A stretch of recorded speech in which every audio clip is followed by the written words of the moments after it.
Oh.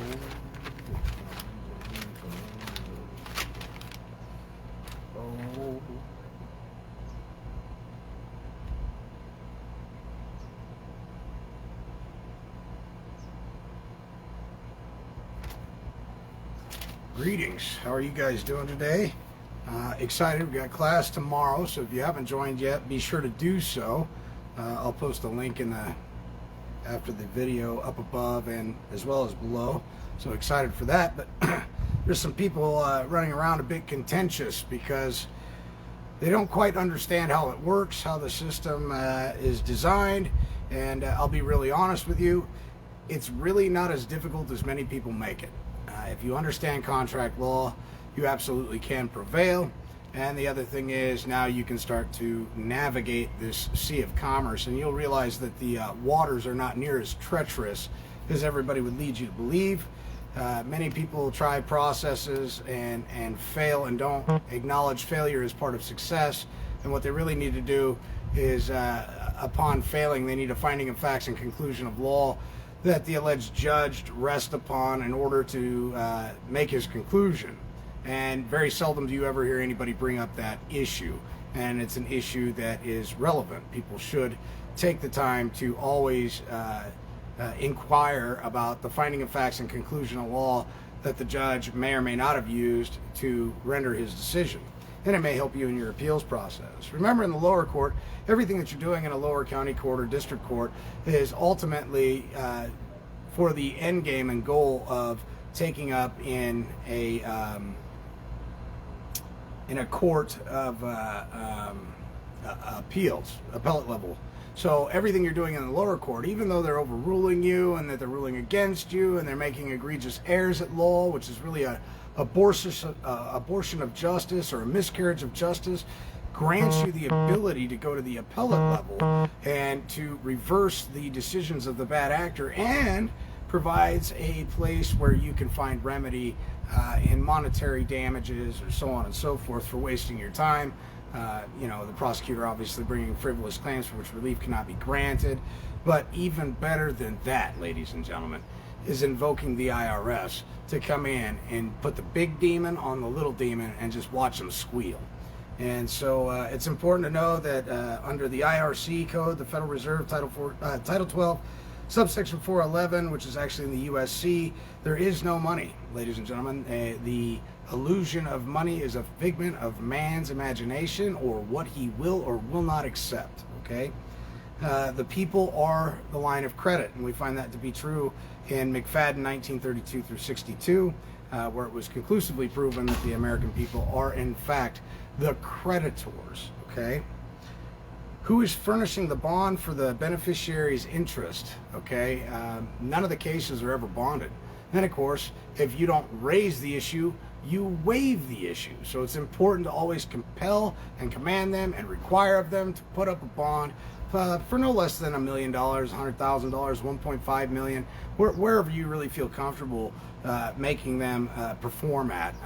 And so every court is in fact a tax court. It's a taxable determination that needs to be made on the carryover basis, okay? Who is furnishing the bond for the beneficiary's interest? Signature is the collateral on everything. Your signature is the collateral. They're monetizing your signature. Your signature is the value, and it is also the collateral. The courts are involved in insider trading, ladies and gentlemen, and I'm not the first one that's ever going to tell you this. There are many of us out there that have become extraordinarily learned and see it for what it is, and they're practicing on the insider trading end of deals. McFadden 1932 through 62 is case law that sets precedent that the American people are in fact the line of credit. They are the creditors, and you can't rightfully be a debtor, and if you're not a debtor, then the tax liability doesn't fall on you. If you look at Title 26, 2603, 2203, and 2002, you'll quickly realize that you are not the one liable for the taxes, because you're the creditor. And you can simply file a case with the IRS to get a taxable determination on whether or not you are responsible for taxes, and if they have any authority to tax you. And they will always come back stating that there is no cause of action because you're obviously not, and the case that you've brought forward is dismissed. And they're not just going to directly tell you because you're the creditor, but that's what's inferred from that course of action. All right, that's one of the things I was doing out here in Arizona, is setting up a tax court case. And that way, for the case that I've got currently ongoing right now, we can stave off everything and just wait a little bit and find out if not, the IRS has the ability to tax I, the man, as the creditor. And the answer to that is no. And you guys are about to find that out real soon. So if all court cases are a matter of taxes, then it comes around of being as if the IRS doesn't have the authority to tax me, which is the highest taxing authority in the world, then what say you? Does any lower rinky-dink pissant court have a right to tax me on anything? Absolutely not. Because they're affirming, whether directly or indirectly, that I'm the creditor. And that's why I'm not taxable, all right, or not liable for the tax, because I'm not a debtor, I'm a creditor. So it's important to know who you are. Credit on account is generated from signatures, not property. You know, your mortgage, ladies and gentlemen, what they're foreclosing on isn't your home. It isn't the property. It isn't the real estate. It just simply is not. It's the mortgage, okay? And the mortgage is a false and fictitious mortgage, and that's something we're going to go over in class. Everything is a taxable issue. On alternate evaluation on a carryover basis is the reason why the attorneys and everyone you do business with has the tax liability. And again, we find that in Title 26, 2603, 2203, and we also find that if they're going to bring a case against you in Title 26, 2032, AE 11, they're responsible for having a bond issued out of Puerto Rico, the headquarters of the IRS, in order to even do business with you, ladies and gentlemen. Let me tell you something they don't have. They don't have that bond in place. They're not independently bonded, ladies and gentlemen. They don't have a foreign registration certificate in good standing to even be in that vicinity. Okay, they're operating outside of their jurisdiction. But if you don't waive the issue, or if you don't raise the issue, excuse me, you waive the issue, okay? So it's so important to set precedent right out the gate, okay? I'm not an enemy belligerent combatant of the United States. I'm a friend of the United States. I've done my articles of surrender to the state registrar under 192 of the subsection 192 of the Law of Nations, which means I still have my sovereignty. My derogation of sovereignty is still intact, as well as my right to self-govern, okay? Now, in 2011, Lindsey Graham came out and said that the United States is a battlefield. Okay, the homeland is a battlefield. And with that poignant statement, he told each and every one of us what we had to do. And in 2013, to cement that idea in your head, Justice Scalia, before he died, came out and said that very soon the United States citizens will be rounded up and hauled to FEMA camps. So I don't know about you, but for me and my loved ones, we're taking the affirmative action to ensure that we're not confused with belligerent enemy combatants and rebels known as U.S. citizens, okay? And we're taking the initiative to change our trajectory based upon the facts that we substantiate on record. Whether you do a deposition, which means you go before a notary and you swear under the pains and penalties of perjury under oath that the statements are true and correct to the best of your knowledge, and you go ahead and point by point lay it out. Affidavits are not evidence. They're merely hearsay until you testify to them, ladies and gentlemen. So for all of you people out there that are trying to tell people that all you got to do is an affidavit. An affidavit works. An affidavit is nothing more than hearsay until it's testified to under the pains and penalties of perjury. So what you got to do is do a deposition. And you do a deposition before the notary and go ahead and cement the facts on record. And now you have something that's admissible in court. Okay, so we can get rid of the misnomers about how these affidavits actually work. You want to do a deposition. You want to be deposed, or you want to depose them, whoever you're bringing a claim against, so you can set the facts on record for the case that you're in. But again, everything is a tax liability. Please review Title 26, 2032 AE 11, all right? Most attorneys and judges don't know about this information, okay? So now you hold the keys. I am showing you where it's at for absolutely nothing. I want nothing in return for helping you out today, to help you ascend to the mind and to give you a little bit of comprehension and how to stand. I don't provide legal advice. I'm not a lawyer. I won't do your process for you. Your words have to come out of your own mouth. The words that go on the paper have to be from your intellectual knowledge and superiority and knowledge, and you have to stand with conviction, all right? But I can direct you where you can find this information. Attorneys and judges don't know about this. However, all men are responsible for knowing the law because all men are responsible for knowing the contracts they enter into. Thus, ignorance of the law excuses no one, especially somebody that went through 7 years of law school, spent 180 grand in schooling, and graduated and passed the bar and yada, yada, yada. The ignorance of the law is no excuse for these people because it damn sure isn't for you and me, all right? So it's time to get with it. It's time to start doing preventative maintenance, ascending of the mind, and putting the screws to these people. And you can do it. I do it, so I know damn good and well you can do it, all right? Because I believe in you. And you have to believe in yourself in order to be able to do this. I lost everything. Once I lost everything, there was nothing left to lose. Then I had everything to gain, all right? And that's the important thing. A lot of people are too nervous to do this because they've got some materialistic things they think they own. But in retrospect, when you pass on, you will find quickly, well, at least your family members will, that you own nothing, you didn't preserve it properly, you didn't put it in a trust, and now the lawyers are devouring the carcass of your life source energy, of what you manifested into existence through your dreams and sweat equity. And they're going to come in like vultures on the side of the road with roadkill, and they're literally going to pick the carcass clean. And you know what your family members get left with? Taxes. That's it. Taxes. But if you structure it properly, you don't have to worry about that, you see, because they're the heirs and the beneficiaries of what you created and manifested into existence with your mental fortitude, your sweat equity, and your energy. Okay, so let's stop these jackals, these hyenas, and these vultures from picking our carcasses long after we're gone.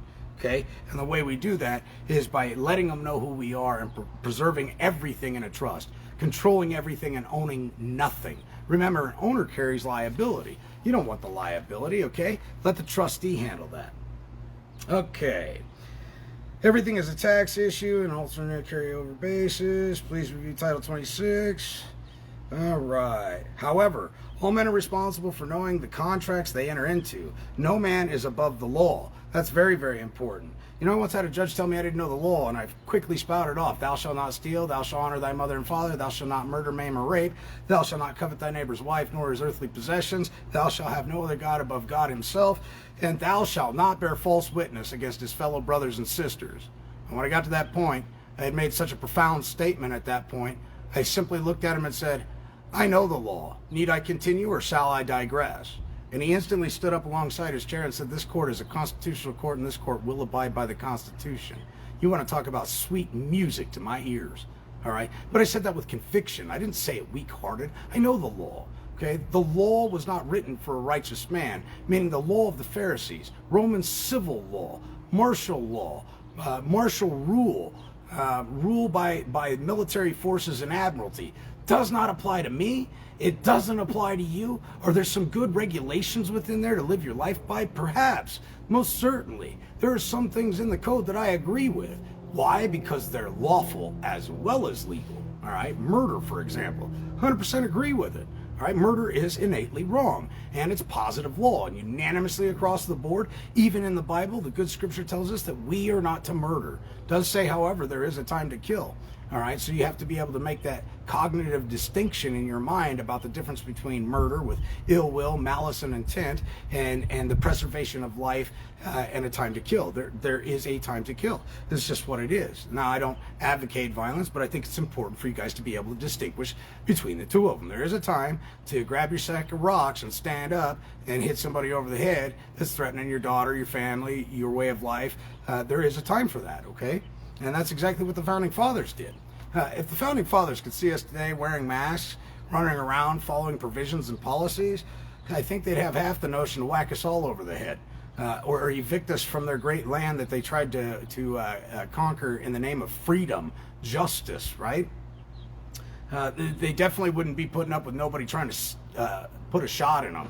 I think the founding fathers would say, you stand in line first, we're going to shoot you up with some lead, and if you survive it, then you can shoot us up with whatever the hell you want to shoot us up with. But there'll be more about that commercial liability later.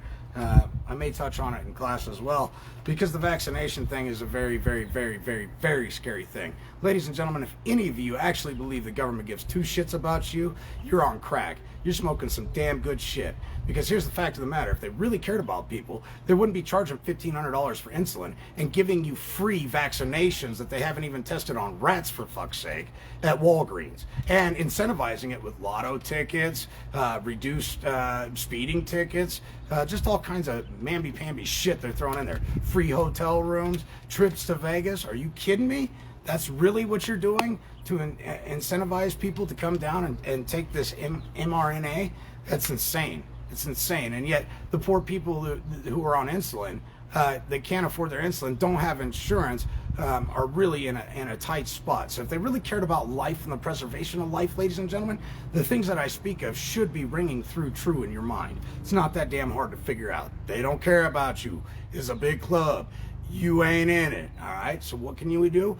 We can gain an ascent of the mind with a specific set of knowledge, and now put these servants back in the box. It's time for them to go back in the box, and it's time for them to work for us, not against us. It's time to separate ourselves from that U.S. person and let them know that we're the beneficiaries of it. All right. Real simple shit. And I mean, take no shit from nobody while you're doing it, okay? These people can presume and assume all they want until what? Until the creditor stands up and sets the record. And that's what it's really about. They're looking for the executor. They're looking for the creditor. And everybody wants to go in there and start arguing, create controversy, otherwise where none exist. Because remember, in order for facts to be established on the record, they got to be deposed first. And ain't no prosecuting attorney being deposed on shit. So it's all presumed and assumed that you're the debtor, all right? Let's get in here.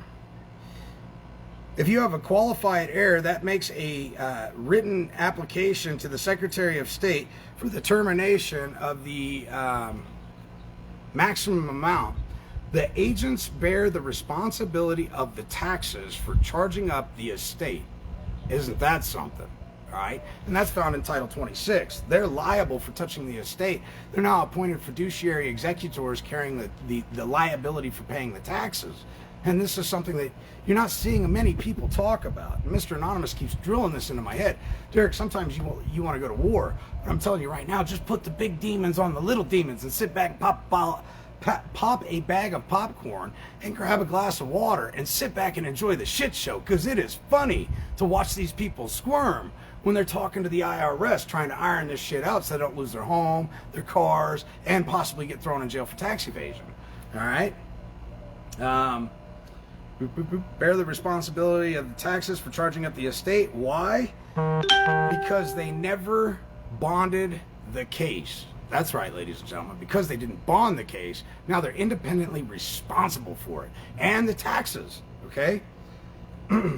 The agents are claiming to be the qualified heir, and they are not. But if you don't raise the issue, you waive it. Kiss that goodbye. They're hoping you'll never retain what I'm telling you, ladies and gentlemen, which has taken me years to ascend to the mind and gain this acquired knowledge that absolutely works. It works, all right?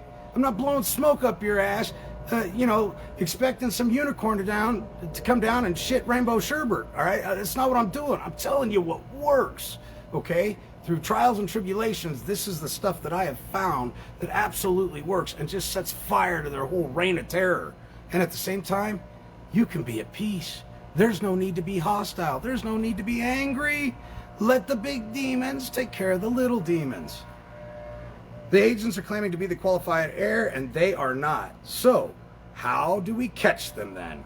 Discovery, ladies and gentlemen. We depose them. We ask in discovery for them to produce the facts and evidence on the record that the case has been bonded independently for $1.5 million, that they have the required bond out of Puerto Rico to even be involved in the case in the first place, and they don't. Okay, and that makes them personally liable at that point. So now we want a 433A and a 433B to get a list of their personal assets as well as their business assets. Because when we find out that they're not independently bonded, which is required in their own damn code to be bonded with Puerto Rico and the IRS, the Internal Revenue Service. When we find that not to be true, that they have not been bonded through them or have a bond in play in Puerto Rico and the Internal Revenue Service, now they're 100% personally liable. There is no escape for them, okay? Writ of discovery. Do you have the tax liability? That's what you're going to ask them. Do you guys have the tax liability under Title 26, 2203, 2002, and 2603? You guys carry the tax liability? Yes or no? Okay? The only answer to that is yes. Why? Because whoever has decedent estate property is liable for the taxes. What do they have that's the decedent estate property? Aha! The performance bond, the bid bond, the payment bond, the warehouse bond, the original issued ticket, which is really a security, okay? They have it all. They have decedent estate property, and they're 100% liable for it. So put the liability back on them. Ask the right questions. Make sure that when you do it, you smile. Hey, I'm just here to assess taxes. There's no facts in dispute. Why? Because nobody's been deposed. There's absolutely nothing on the record but a bunch of gibberish. He did this, or he did that, or he did this. Well, for fuck's sake, what did he do? Nobody knows, because there's no facts on the record. How can you face a witness when they can't even produce an accuser? All right, or a victim furthermore. That means that the witness is a bold-faced liar. Liar, ladies and gentlemen. So many people struggle with this. And this is why I continue to do these videos to help you guys out, because I really want to see this country turn around. And we got the power. We got the brain power. We got the mentality. There's never been a better time than now. And it's not just here in the United States of America. When I say the United States of America, make no mistake, that comes from the Articles of Confederation, Article 1, Section 1, where it clearly outlines that the United States of America, in quotation marks with a period, is exactly how you identify the United States of America. Not King George's United States of America, and not the United States, completely separate entities. This is pre-Constitution, ladies and gentlemen. And you're going to bring yourself back there through equity, and you're going to stand on sound doctrines and principles of the Heavenly Father and the maxims out of the book, out of the Bible, the best book in the world. Do you have the tax liability? You're going to ask them. Yes, they do. Of course they do. Why? Because I just explained it to you under Title 26, 2603, 2203, and 2002. Go look them up. All right. And then also, they're required to carry a bond with the head of the IRS out of Puerto Rico. All right. And that is also found in Title 26, 2032, AE 11. You can't beat this shit. They can't get around it. Al Capone couldn't get around it, ladies and gentlemen. They can't get around it. They may claim 11th Amendment immunity. Ladies and gentlemen, nobody's immune for taxes, right? Because don't we all wish to be in voluntary compliance with the Internal Revenue Code? Right, Judge? Just give him a nice smile. Right, Judge? We all wish to be in voluntary compliance with the Internal Revenue Code. Is that not right? Why? Because they are the ones bringing the false charges, okay? And that's why they're responsible for the taxes on it. Series of questions here, just to put them in your mind so you can start thinking about this, guys. This shit it's just amazing. Am I a decedent? Simple question. Yeah, you get one of those jackasses to answer, and they can't. They can't do it. Have I accepted the liability of the decedent? Am I the debtor? All right. Am I not the beneficiary of the estate? Now remember, we don't ask questions that we don't already know the answers to. But we put the onus of probandi back on them. Why? Because they're the ones bringing the fucking claim. Nail them on it. When they ask you, how do you plea? Shit, I plea I hope this jackass over here falsifying a record to extort my estate can prove his claim, and also is paying the taxes, because he who provides the ends provides the means. So if he brought the claim, I hope he brought the check too. Huh? Yeah. How do you think about that? What do you feel about that, all right? Do you bear the tax liability for your alternate evaluation on your carryover basis? You're going to ask him that. Okay? This is all stuff I dropped the last time I was in court. Unfortunately, they told me that it was special, and they lied to me. All right, they lied to me through a deputy sheriff, so they got plausible deniability saying, oh, we never said anything like that. We never told you it was special. Okay, I'll give it to you. But from now on, no more being nice. You guys want to play with me? I'll play with you a little bit. But the way I play isn't so nice. And there is no plausible deniability for you at this stage of the game. Not anymore. So, and I've got more than just one way of hammering them. I'm not just going to hammer them with Title 26. That's child's play. That's child's play. We're talking RICO. All right? We're talking false and misleading statements. Carries a fine of $25 million and 10 years in prison. All right? There's some serious shit going on here.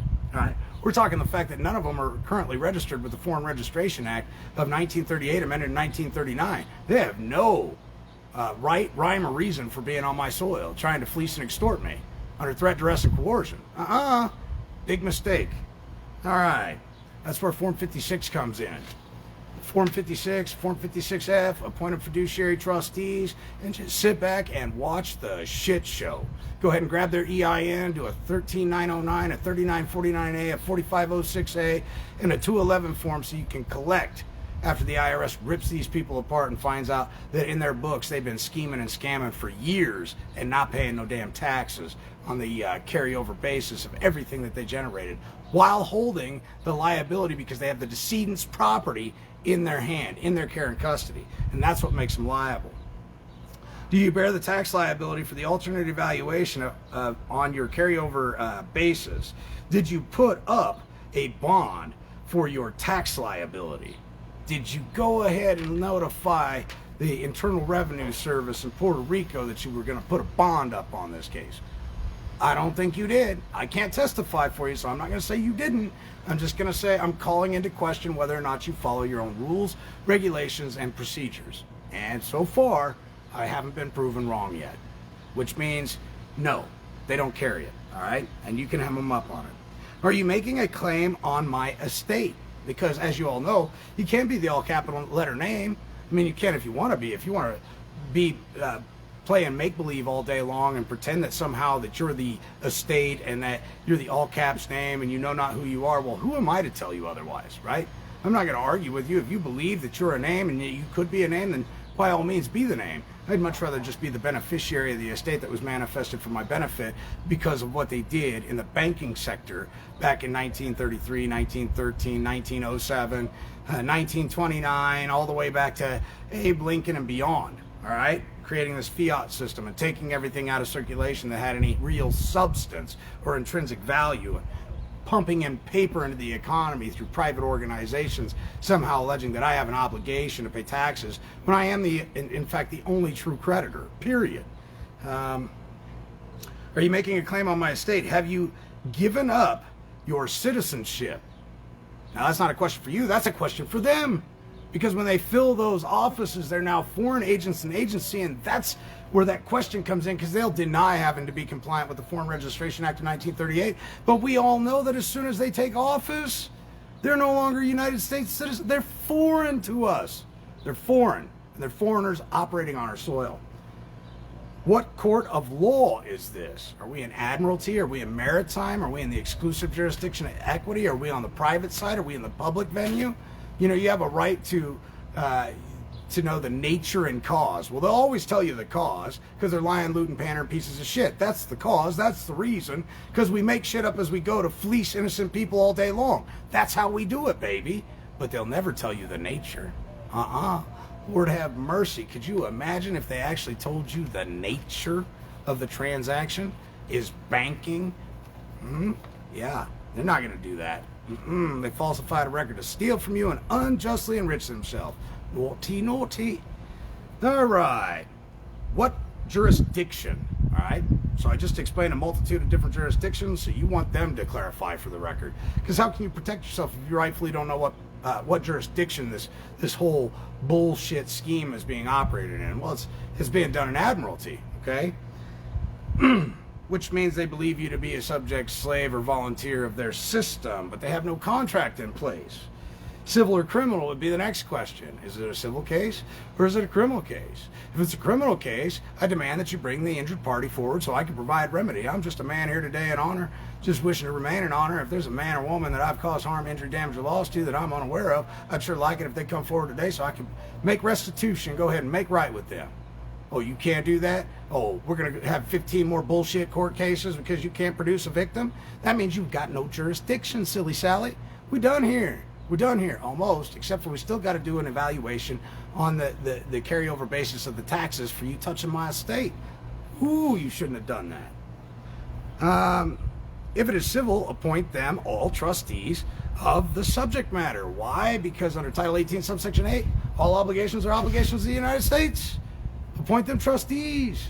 63 Charlie M jurisprudence 2D, ladies and gentlemen, clearly articulates and states that they're all trustees of the people. Period. Period. Nail them with it. Stick it to them. Depose them. Get them to testify under oath that they're not trustees. Go ahead and see if they'll do it. Bet they won't. Bet they won't even come near that stand to try and testify.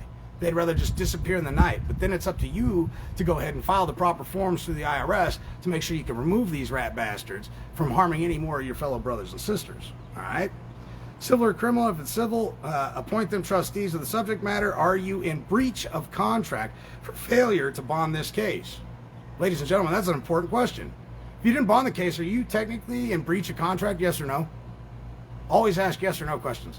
I don't need a diatribe of bullshit coming out of a liar's mouth who went to school for 7 years to learn how to bullshit people. All right? I just need a yes or a no. It's real simple. Have you contacted the Treasury out of Puerto Rico and placed a bond in order to operate in this court for this specific case? Yes or no? Simple. Are you in breach of contract for failure to bond this case? Number 10, notice of understanding. You know, we have to ascend to the mind if we're going to come to a contractual nexus or agreement.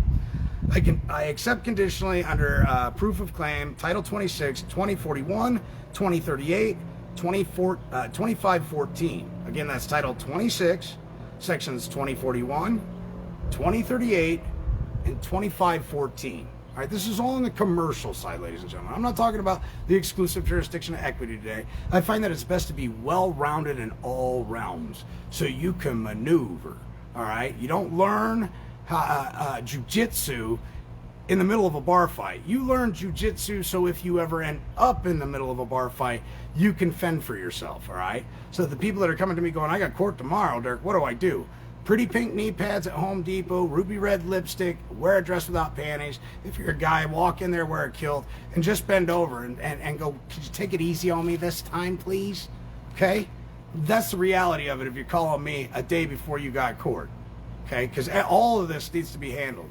You can also do a corporate denial as well, a notice of corporate denial, and come in there and let them know that you're not a corporation.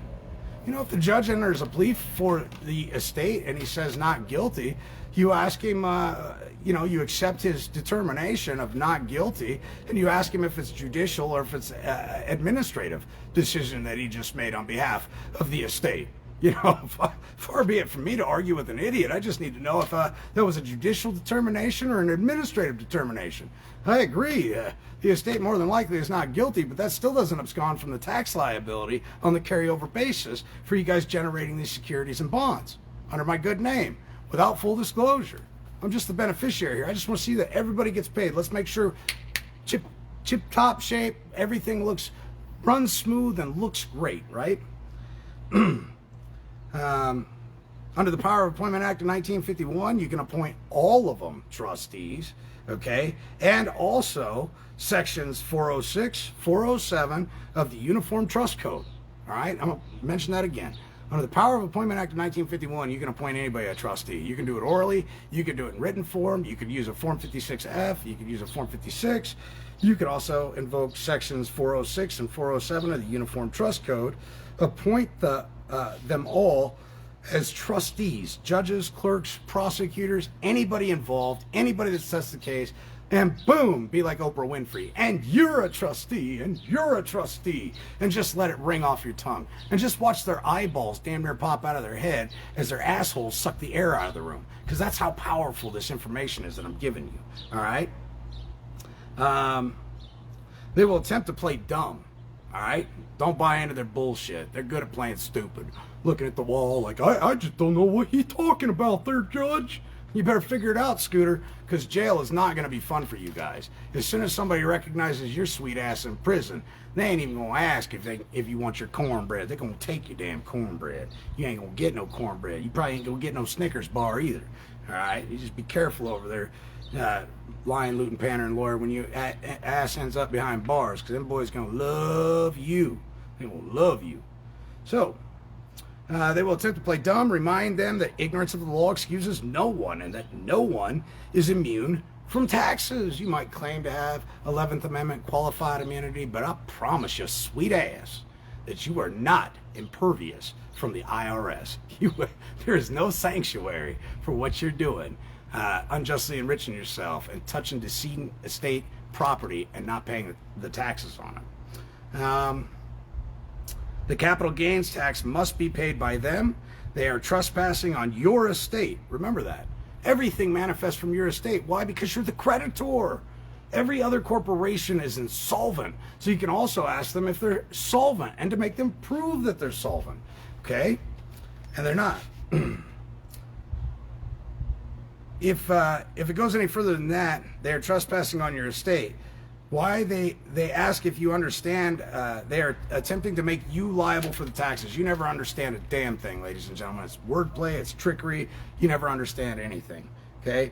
When they're asking if you understand, they are attempting to make you liable for the taxes and the bond. You ask them for the 1099 OID, original issue discount. Why? Because they already sold your shit at a discounted rate, ladies and gentlemen. Yes, they did. Yes, they did. And you can ask them for it. And if they don't want to produce it, you can compel them to perform, all right? You can do a forensic audit on their ass. Demand all funds on all cases, including the one you are involved in. Only a beneficiary can file a claim, all right? Men file claims, corporations file complaints. Pay attention to that.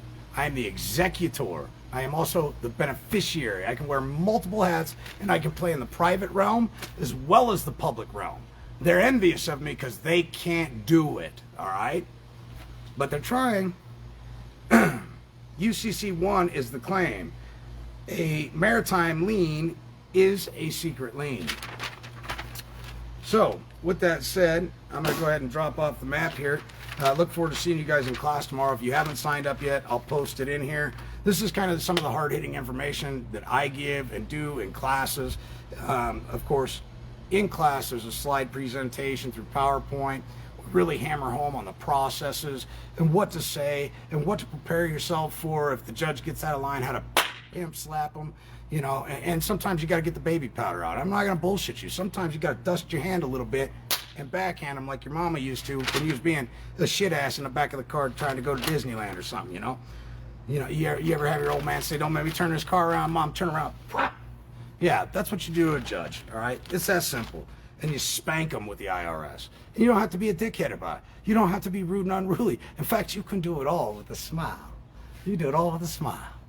To give them that $1 million pearly white smile and just let them know, shit, ain't no problem here, Watson. I'm just here to evaluate the taxes. That's it. Ain't no facts in dispute, baby. You touch the estate. It's a bad thing to get caught touching the estate, especially when a man knows how to invoke the IRS to get up after him, all right? So think about it. The 3949A, the 13909, the 4506A, the 211 form, the whistleblower form. You want their EIN. You want to know that they're independently bonded, that they bonded the case or they have a bond in Puerto Rico with the head of the IRS out of Puerto Rico. You want to know that they're compliant with the Foreign Registration Act of 1938. You want to know who delegated them the authority to operate outside of Washington, D.C., which is a 10 square mile area. I ain't got that shit either. Ladies and gentlemen, I'm giving you all the ammunition you need to pimp slap these people. And I mean make it hurt. Leave some welts on that ass, all right? So thanks for joining me. As you can see, that's my teaching style. It's hard-hitting. It's in your face. We're not bullshitting. We're not playing around here. We dedicate a lot of our time to doing an extensive amount of research, and I'm surrounded by a plethora of very knowledgeable mentors that help me see a number of different areas of jurisdiction that most people will, one, never find, never learn about, and never even attempt to execute. So the end game is to exercise preventative maintenance, just like you would with your car. You don't change the oil in your car after the engine blows. You change it beforehand to prevent the engine from blowing. Just like you want to be prepared for that bar fight. You're going to learn tactical defense before you ever encounter a situation, hopefully, that you would need it, okay? It's better to have it and not need it than need it and not have it. So for those of you that are in it to gain some preventative maintenance knowledge, wonderful. For those of you that are in the fight with your mortgage and your foreclosure, we've got some remedy for you that if you execute this properly, you can prevail. You can prevail, all right? So I look forward to seeing you in class tomorrow, May 15th, 2021 at 1 p.m. Central Time. It's going to be a great class. It's a $100 donation, and I'll put the link for the class in the video up above here and down below. And I'll see you guys in class tomorrow.